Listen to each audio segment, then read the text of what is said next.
Iran, Israel आणि America यांच्यातला संघर्ष अशा वेळी होतोय जेव्हा आर्टिफिशियल इंटेलिजन्सचा सगळा देश व्यापलाय.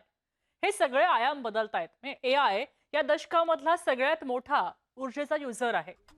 एका बाजूला एआयचा विस्तार होतोय आणि त्याच वेळी जागतिक स्पर्धा अस्थिर शक्तींशी म्हणजे भूराजकीय संघर्षाशी धडकली आहे. आणि यातनं हे स्पष्ट होतंय की तंत्रज्ञान पूर्णपणे भौतिक संसाधनांवर अवलंबून आहे. आता पाहूया आपण की ऊर्जा पुरवठ्यामध्ये जो व्यत्यय येतोय त्याचा एआय अडॉप्शनवर काय परिणाम होणार आहे. आंतरराष्ट्रीय ऊर्जा संस्थेच्या आकडेवारीनुसार अमेरिकेतला डेटा सेंटर्ससाठी नैसर्गिक वायू हा ऊर्जेचा सगळ्यात मोठा स्रोत आहे. रॉयटर्सचा जो अहवाल आहे त्याच्यानुसार उत्तर व्हर्जिनियामध्ये डेटा सेंटर आलेला वीज पुरवणारी डॉमिनियन एनर्जी 2024 मध्ये 44% नैसर्गिक वायूवर अवलंबून होती.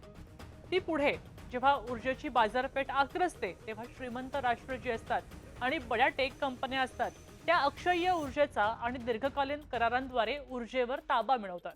आणि याचा सगळ्यात मोठा फटका बसतो तो विकसनशील देशांना. परिणामी वीज दरामध्ये वाढ होते आणि मर्यादित ग्रीड क्षमता आणि त्याचबरोबर प्रगत संगणकीय पायाभूत सुविधांपर्यंत पोहोचायला अडथळे तयार होतात.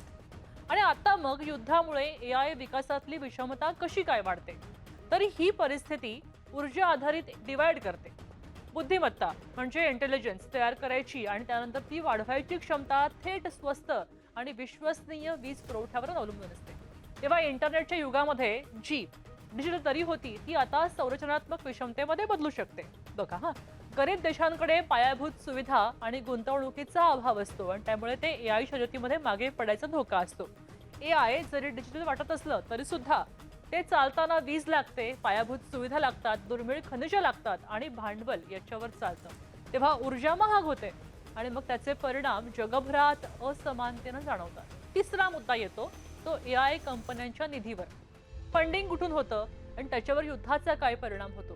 तर UNCTAD या आकडेवारीनुसार हॉर्मुझची सामुद्रधुनी विस्कळीत झाली की शेअर बाजारामध्ये घसरण होते, चलनाचं अवमूल्यन होतं आणि विकसनशील देशांवरचा कर्जाचा डोंगर वाढू शकतो. यामुळे जागतिक गुंतवणूकदारांकडे असलेला अतिरिक्त निधी कमी होणार आहे आणि जागतिक अनिश्चिततेमुळे गुंतवणूकदार आता सुरक्षित पर्यायांकडे वळतायत म्हणजे अमेरिकन डॉलर.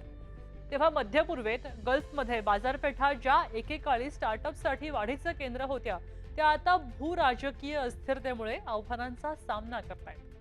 महत्वाचं म्हणजे सॉव्हरियन वेल्थ फंड्स जे आधी तंत्रज्ञान मोठी गुंतवणूक करत होतं ते आता आपला निधी ऊर्जा सुरक्षा आणि संरक्षण याच्याकडे वळवू लागलाय.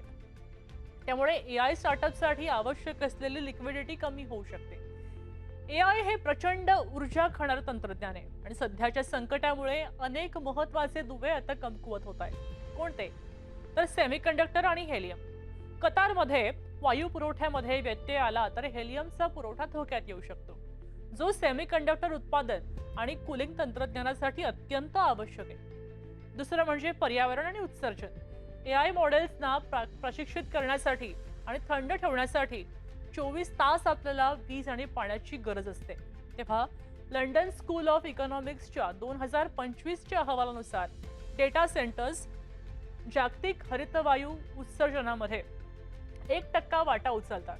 तेच 2035 पर्यंत हे उत्सर्जन 1.6 गिगाटन पर्यंत वाढू शकतं. तेव्हा ऊर्जेच्या कमतरतेमुळे देश पुन्हा एकदा कोळशासारख्या प्रदूषणकारी इंधनांकडे वळू शकतो. निष्कर्ष ह्यातनं काय निघतो, तर सध्याची जी स्थिती आहे ती हेच दाखवते की आर्टिफिशियल इंटेलिजन्स ही केवळ तांत्रिक गोष्ट राहिलेली नाहीये, तर ती आता ऊर्जा आणि त्यासोबत औद्योगिक धोरणांचा भाग झाली. भूराजकीय तणाव केवळ सीमांवर युद्ध लढत नाहीयेत, तर ते भविष्यातल्या बुद्धिमत्तेच्या अर्थशास्त्रावर म्हणजे आपण म्हणू शकतो इकॉनॉमिक्स ऑफ इंटेलिजन्स त्याच्यावर सुद्धा नियंत्रण मिळवायचा प्रयत्न करतायत. तेव्हा हा व्हिडिओ तुम्हाला कसा वाटला ते आम्हाला कमेंट्समध्ये सांगाच. पण देशभरातल्या बातम्यांसोबत आंतरराष्ट्रीय घडामोडींवर लक्ष ठेवा, त्याचा आपल्यावर काय परिणाम होणार आहे ह्याचाही विचार करायला विसरू नका. आणि हे असेच वेगवेगळे आयाम पाहण्यासाठी सबस्क्राईब करा न्यूज18 मराठी.